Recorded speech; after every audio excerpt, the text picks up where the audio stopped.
ধান চাষি বন্ধুরা আসসালামু আলাইকুম। বন্ধুরা, আজকে আমরা জানবো যে ধান লাগানোর পর কতদিনের মধ্যে আপনারা প্রথম সার এবং নিড়ানি দিয়ে দিবেন বা হাত দিয়ে নেড়ে দিবেন।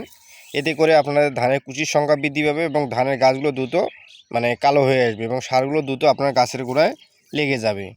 মূল কথা হচ্ছে যে আপনার ধান লাগানোর কতদিনের মধ্যে আপনাদের ধান খেতে সার দিতে হবে এবং সার দেওয়ার পর আপনাদেরকে একটু নেড়ে দিতে হবে এবং এর উপকারিতা এটা কি আমি সব কিছু বলতেছি। তো বিস্তারিত জানার জন্য ভিডিওটি শেষ পর্যন্ত দেখবেন এবং যারা নতুন ভিউয়ার্স আছেন তারা অবশ্যই আমাদের চ্যানেলটি সাবস্ক্রাইব করে রাখবেন প্লিজ। তো বন্ধুরা, আমরা অনেকে ধান লাগাইছি, কিন্তু ধান লাগানোর পর আমরা কখন কি করব বা কখন কোন পরিচর্যাটা করলে ধানের ফলন ভালো হবে বা কুশি বৃদ্ধি পাবে এটা আমরা জানি না।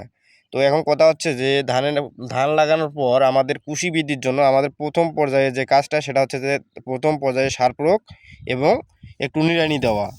কারণ এই সময় যদি আমরা সার দিয়ে গাছের গোড়াটা একটু নেড়ে দেই, এতে করে দেখবেন যে সারটা দ্রুত গাছের গোড়ায় লাগবে এবং এতে করে গাছের কুশির সংখ্যাটা অনেক পরিমাণে বেড়ে যাবে। তো এখন কথা হচ্ছে যে আমরা কত দিনের মধ্যে ধান লাগানো কত দিনের মধ্যে প্রথম সারটা দিতে হবে। তো মূল কথা হচ্ছে ধান লাগানোর 20 থেকে 22 দিনের মধ্যে আমরা প্রথম সারটা দিয়ে দেব।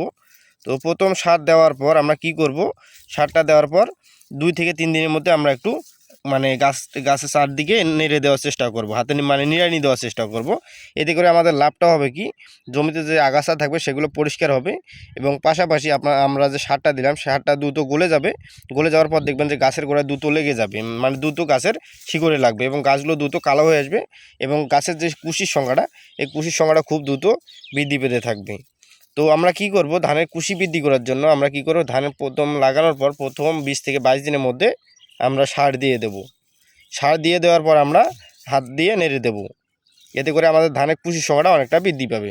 তো বন্ধুরা, আজকে এ পর্যন্তই। সবাই ভালো থাকবেন। ভিডিওটি ভালো লাগলে অবশ্যই আমাদের চ্যানেলটি সাবস্ক্রাইব করবেন এবং ধান নিয়ে যদি কারো কোনো সমস্যা থাকে অবশ্যই আপনারা কমেন্টে জানাবেন।